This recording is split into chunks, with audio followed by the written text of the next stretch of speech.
Üdvözlünk mindenkit, sziasztok! Sziasztok! Arra gondoltunk, hogy készítünk egy kis videósorozatot, ami a címet úgy találtuk ki, hogy mindenütt jó, de legjobb a szabadban, és az alcímet pedig úgy, hogy vadászat. Mindjárt elmondjuk, hogy milyen apropói vannak ennek az ötletnek. Az egyik az mindenképpen az, hogy szeretnénk, rengeteg tévhit van a vadászattal kapcsolatban, és rengeteg kritika írja a vadászatot. Ennek is fogjuk fejtegetni az okait, és szeretnénk egy picit megmutatni egy vadász évet, az az egyik vonulatunk lesz. Ugye a vadász év az február végével ér véget, és mivel most már Szalonkára nem annyira lehet vadászni, az volt az első vadászat régen, így ilyenkor tavasszal, március, áprilisban ugye inkább még munkák vannak, és április 15-től lehet őszbakra vadászni, de az egész évben van mindig valamilyen vadászszezon, meg vadász feladat is egyben. Szeretnénk kicsit megmutatni a munkákat, hogy milyen munkákat végzünk, és mit csinálunk vadászat közben, és picit a hátterének is utána menni, hogy hát értsük azt, hogy ez miért talán nem olyan gonosz dolog, és nem olyan ördögtől való. Ezen fogunk egy picit munkálkodni, lesznek érdekesebb képek, lesznek biztos egy kicsit kevésbé színes, de beszélgetős részek. És hát egy másik aprópa pedig az, hogy Barnus fiam, aki ugye itt van most mellettem, mi ketten fogunk ügyködni ebben az ügyben, ebben a kis videóban. Ő pedig idén ősszel fog vadászvizsgára menni, vagy először tanfolyamra, aztán vizsgára, és azt is végigkövethetjük majd, hogy lehet valaki vadász. Egy kicsit beszélgetve azt mondd el te is, hogy neked, mert én el fogom majd nyilván mondani, hogy téged mi vonz ebbe a vadászatban, vagy miért érdekelt téged ez a vadászat, miért szántad el magad erre a vadászvizsgára? Hát ez egy érdekes kérdés, elsősorban miattad egyébként, mert nyilván ahogy az ember fölnő és látja, hogy az apja időről időre elmegy otthonról és egy ilyen jellegű tevékenységet végez, nyilván érdeklődik iránta az ember. Nekem is innen indult először. Az első gondolat az volt, hogy fú, ez apa csinálja, milyen jó, milyen érdekes, kérdezzük meg, hogy be lehet ebbe csatlakozni, és akkor én is így beszivárogtam mellé viszonylag már korán.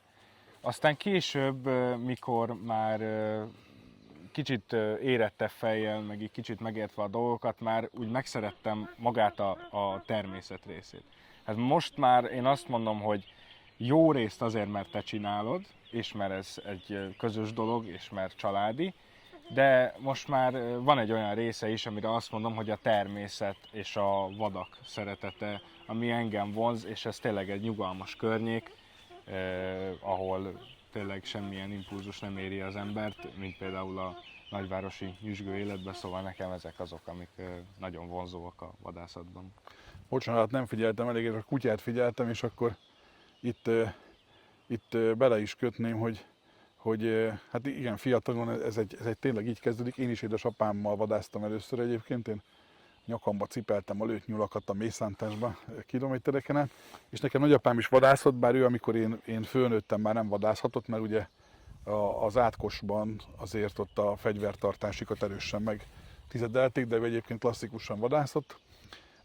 Amiről még lesz szó, és most itt láttuk a képben, hogy én itt figyeltem, mert a kutya valamit látott a fán, és így figyelte, és így figyelünk a kutyára is mindig, hogy mit láthat.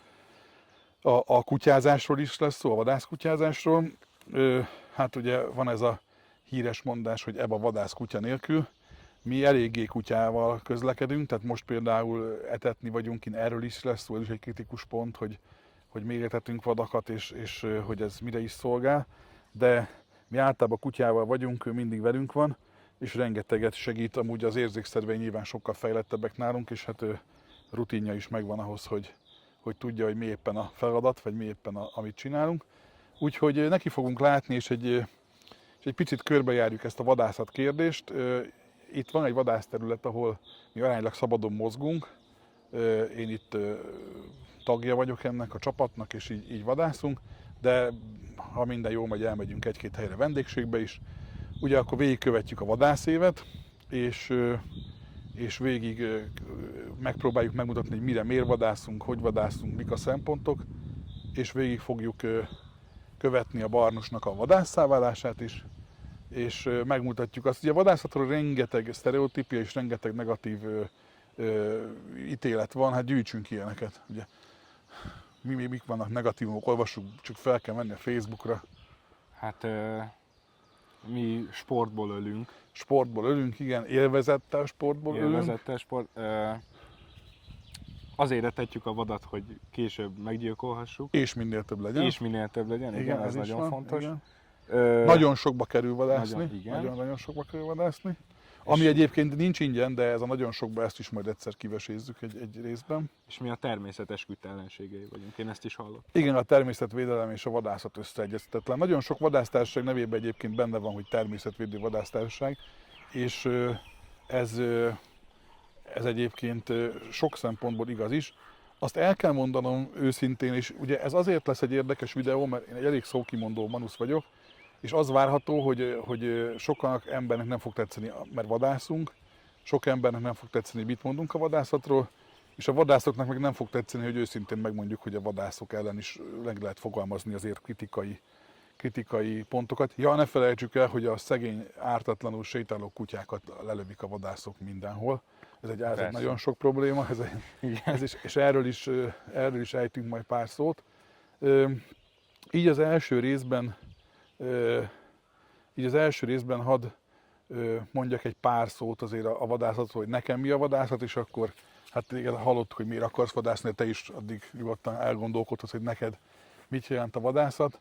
Szerintem a vadászat valamilyen szinten életforma, még akkor is, ha bizonyos időszakokban csak keveset jutunk ki egy évben a területre. Most például az évben többet jutunk ki, de valóban van, hogy csak kevesebbet tudunk kint lenni.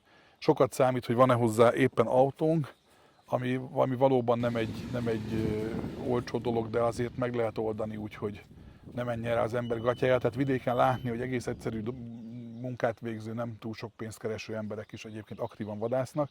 Nyilván nem repülnek közben külföldre nyaralni, meg ilyenek, de hogy azt azért ki tudják gazdálkodni. Nekem a vadászat az abszolút életmód. Itt szoktuk hallani a csapatvezetőnktől, majd ővele is próbálunk beszélgetni, hogy élethosszabbító hatása van, tényleg egész más itt kint lenni. Továbbá olyan dolgokat látunk, amitől az ember nagyon eltávolodott. A vadászattal kapcsolatos problémák egyébként abból is erednek, hogy nagyon eltávolodtunk a természettől. Én nagyon szeretek közel lenni a természethez, tehát az, hogy most sok apró légy repked körülöttem, az pedig engem sokkal kevésbé zavar, mint egy tömött buszmegállóba kéne áldogálnom, de ez az én speciális beállítottságom. De hogy én alapvetően szeretem ezt a közeget, tehát most madarak csicseregnek, halljuk, átsüt a nap a fák közt, ez egy gyönyörű szálerdőben vagyunk most egy kis fensíkon. Messziről hallom a hollókat. Ugye az, hogy én így fölnő az ember itt otthonosan érzi magát, és igazából tudja, hogy mi mit jelent, melyik hang mit jelent, azért van, amire figyelni kell, tehát itt észnél kell lenni, itt nem az van, hogy majd a mellettem lévő segít, sokszor egyedül vagyunk az erdőben, sokszor éjszaka, tehát azért itt kell egy felelősségtudat és egy koncentráció, és nyilván, hogy az évek telnek, nagyon változik, hogy az ember hogy áll a vadászathoz, és másképp is vadászunk.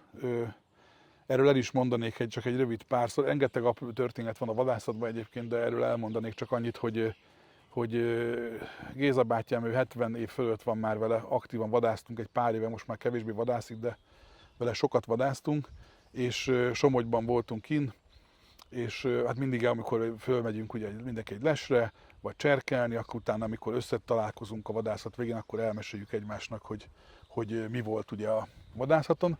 És hát Géza bátyám mesélte, hogy ült a lesen, és akkor a nyiladékon, ugye az erdőben egy belátható rész, kijött egy dámszarvas tehén, ugye a dámszarvas lehetett akkor lőni, aztán kijött egy borjú, ugye utána hát gondolt, hogy a borjút meglövi, ugye ott azt majd megbeszéljük, hogy egyébként miért kell vadászni, és miért is kell, és mennyi vadat kell lőni.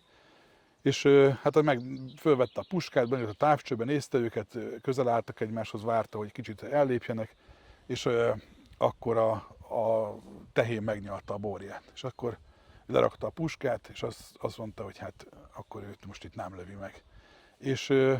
És ugye akkor beszélgettünk erről, ő egyébként már sokkal kevesebbet lőtt, én is sokkal kevesebbszer lövök, mint fiatalabb koromban, és megállapítottuk azt, ami szintén a vadászatból nagyon sokat lehet tanulni, és azt a konklúziót vontuk le ebből a történetből közösen, hogy az ember öregszik, úgy egyre értékesebb az élet.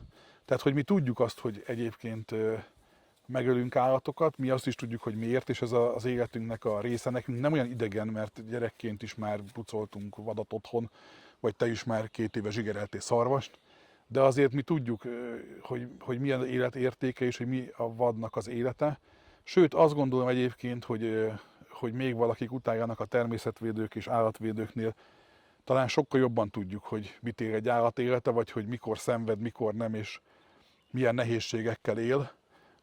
Úgyhogy valószínűleg mi ebbe közelebb vagyunk, és aki meg otthonról ezt elképzeli, hogy jaj, szegény Bambi, az nyilván nem örül neki semmilyen állat, hogyha lelőjük, sőt, egyébként az se, akikkel együtt van, mert ugye összeszokva társas életet is élnek a vadak.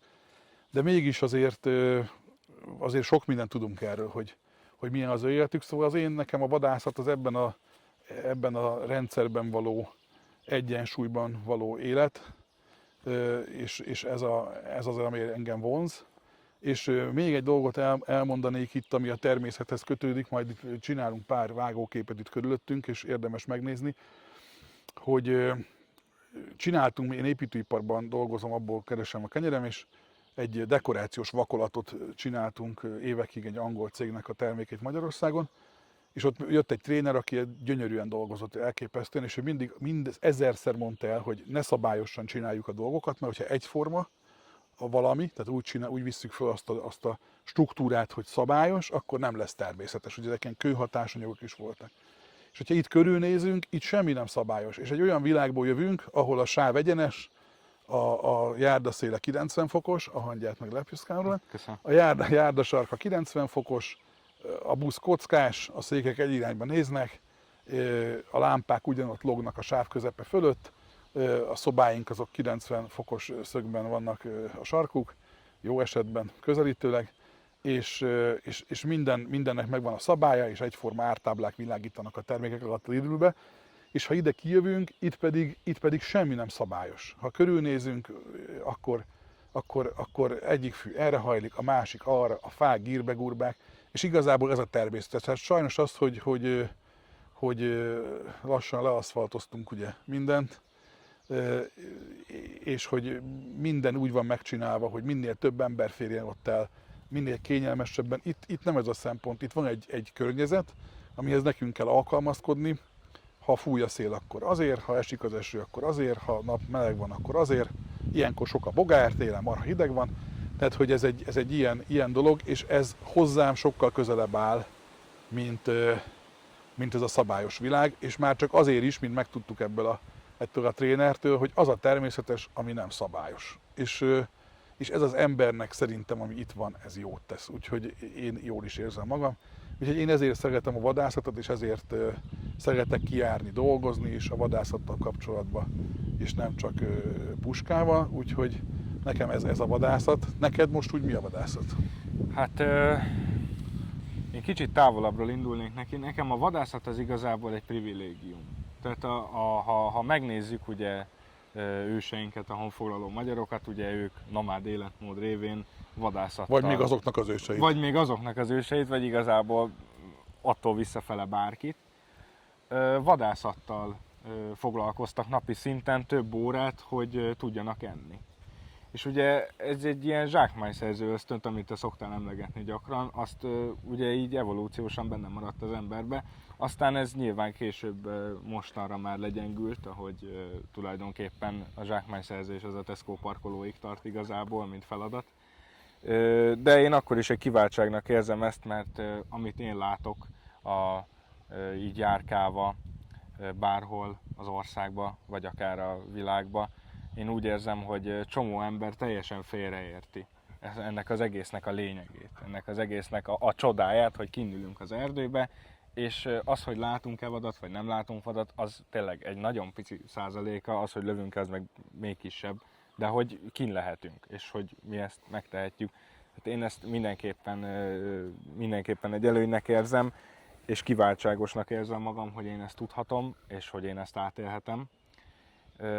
És hát egy felszabadulás nekem a vadászat, amikor tényleg beülünk az autóba reggel, este, délután, bármikor, akár csak etetni, de hogy kijövünk, és itt kint vagyunk. és akkor semmilyen külső behatás nem ér minket, hogyha esetleg összetalálkozunk valakivel az erdőben, az lehet a legnagyobb atrocitás, ami embert érhet itt a köreinkben, úgyhogy nekem ezt jelenti úgy nagyjából a vadászat. Igen, egyébként ez a vadász ösztön, az érdekes ösztönöket lebecsüljük, az állatoknál látjuk, hogy mennyire ösztönszerűen cselekednek, akár a kutyák is, ő nagyon jobban van velünk, most úgy áll meg, hogy nekem támaszkodjon, tehát ugye a kapcsolat, de mégis az ösztönei nagyon erősek.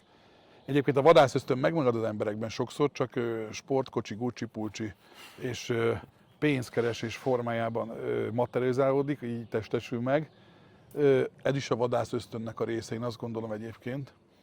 Úgyhogy az ösztöneinket se szabad lebecsülni, mert igenis, például ha kutyát tanítunk, ott is mindig elmondtuk, hogy az alapösztönöket nem lehet fölülírni. Tehát az evést, a szaporodást, meg az életösztönt nem lehet fölülírni, és ő is vadászik. Tehát, hogy nyilván kontrollálni tudom, tehát, hogy itt most fölülírik egy nyuszi, vissza tudom hívni, de ez sok munka, hogy ezt az ösztönt is tudjuk fékezni, és az ember is egyébként azért összességében azért a városi kedviség az ösztöneivel, de itt mindenképpen, aki a nagy pecás, meg vadász, azért ott a vadász és a zsákmányoló ösztön azokban az emberekben még erősebb. Egyébként ez mindenkiből el lehet hozni amúgy, tehát hogy én sok embert hívtam el fiatal vadászkoromban, mindig ez volt, hogy fú, hát ez borzalmas, amit csinálsz, és akkor mondtam, hogy gyere el velem. És volt, akinek még ígértem, hogy nem lövök, ha kijön valami. És volt például egy lány, akit így elvittem vadászni, fölült velem a lestre, bulizni jártunk együtt egyébként, fölült velem a lestre, baromi hideg volt, akkor még rendes telek voltak, -10, úgy fáztunk, mint az állat, és akkor így ültünk ott egy ideje, és azt mondta, hogy most, ha így kijönne egy vad és lelőnéd, most már úgy jogosnak érezném. Tehát, hogy ugye, ahogy ugye fölöltöztünk, délbe elindul, fölmentünk, kimentünk az erdőbe, beiratkoztunk, kimentünk az erdőbe, fölmásztunk a helombra, fölültünk a lestre, kurvára fáztunk, szomjasak voltunk, éhesek voltunk, azt mondta, hogy most azért úgy kijönne egy süldő, és azt meglőném, az úgy reális. Tehát az úgy most már úgy reálisabb. És ez nyilván azért, én szeretek mindent kicsit távolabbról nézni, és nagyon kevéssé megítélni.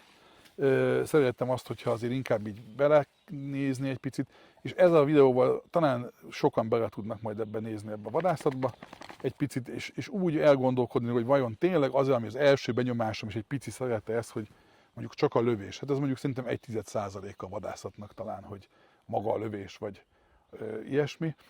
Úgyhogy hát egy ilyen videót próbálunk meg majd összerakni, ezt bevezetőnek számva végigmegyünk majd mindig az aktuálisan vadászható vadfajokon, hogy vadásztuk, miért vadásztuk, mi a célja maga az egész vadászat, hogy miért van és miért elkerülhetetlen, és miért fontos azon kívül, hogy mi nagyon szeretjük csinálni, de hogy milyen hasznot hajtunk ebben, és milyen fontos dolgokat végzünk. Ugye majd kutyázunk, és a munkákat is megmutatjuk, mert egyébként normális vadászember aránylag sokat dolgozik a területen tag. Majd elmondjuk azt is, milyen módokon lehet vadászni, de nyilván egy bérvadász az nem fog annyi lest építeni, de ezt is majd végigmegyünk rajta, hogy milyen módon lehet vadászathoz jutni. Úgyhogy remélem sokakat fog ez érdekelni, remélem érdekes lesz, mire a vadász leszel, és meg tudunk mutatni először puskával. Ezekben a videókban elő fog fordulni, hogy mondjuk lelőünk egy vadat, vagy fegyvert fogtok látni, ezt majd meg kell nézzük, hogy szabályozza ez a YouTube, meg kitiltanak minket örökre, de majd megoldjuk. Lehet. Úgyhogy hát így néz ki ez a dolog, és egy ilyen kis videóra várunk benneteket. Hamarosan jönnek majd a következő részek, addig is remélem, hogy minél több ember követni fogja ezt, mert érdekli majd, hogy mit mondunk. Úgyhogy hát mi várunk benneteket szeretettel, és hamarosan érkezünk. Szevasztok! Sziasztok!